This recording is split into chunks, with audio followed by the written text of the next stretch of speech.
ભુજ ખાતે ફેરિયાઓને ન્યાય આપવા માંગ કરવામાં આવી। આપ જાણો છો તેમ 26 ડિસેમ્બર 2023ના રોજ ભુજના કહેવાતા બસ સ્પોટનું કોમર્શિયલ સેન્ટરનું લોકાર્પણ થયું અને એનાથી 5 દિવસ પહેલાં ભુજના બસ સ્પોટ વિસ્તારમાં જે લારી ગલ્લા ધારકો હતા અને મિની હોલસેલ બજાર હતી એને નગરપાલિકા અને પોલીસ તંત્ર દ્વારા હટાવી દેવામાં આવી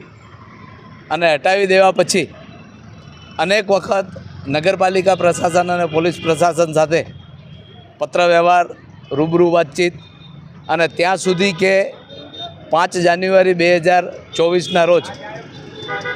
તત્કાલિક અસરથી નગરપાલિકાએ ટાઉન વેન્ડિંગ કમિટીની મિટિંગ બોલાવેલી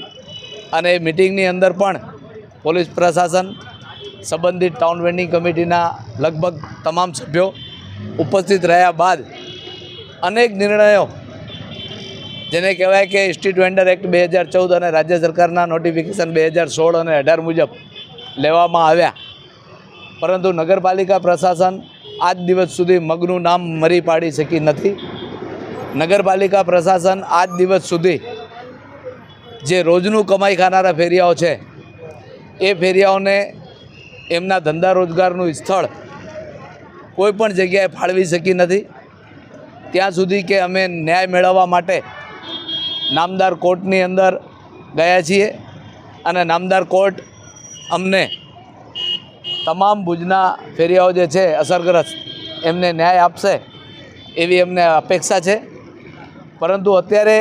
પોલીસ પ્રશાસન દ્વારા અને ખાસ કરીને ભુજ ટ્રાફિક પોલીસ દ્વારા જે કાર્યવાહી ફેરિયાઓ સામે કરવામાં આવી રહી છે કે તેમને જે રીતે દોડાવી દેવામાં આવે છે એ ખરેખર અમાનવીય કૃત્ય છે। પોલીસ પ્રશાસને માનવીય અભિગમ અપનાવી અને નગરપાલિકાને સાથે રાખી શેરી ફેરી અધિનિયમ 2014ના અમલીકરણ બાબતે ધ્યાનપૂર્વક એમને કાયમી જગ્યા ફાળવવાની વ્યવસ્થા કરાવવામાં મદદરૂપ થવું જોઈએ અને ભુજ શહેરની અંદર જે જગ્યાએ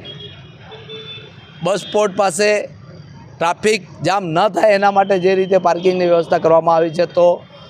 ટ્રાફિક પોલીસે એ પણ જોવું જોઈએ કે અહીંયાથી 30 મીટરના આજુબાજુના વિસ્તારમાં કેટલી હદે ટ્રાફિક જામ થઈ રહ્યું છે અને કેટલી હદે લોકો જે છે એ રોજની ટ્રાફિક સમસ્યાનો સામનો કરી રહ્યો છે એના ઉકેલ માટે પણ પ્રયત્નો કરવા જોઈએ। જે રીતે પોલીસ પ્રશાસનના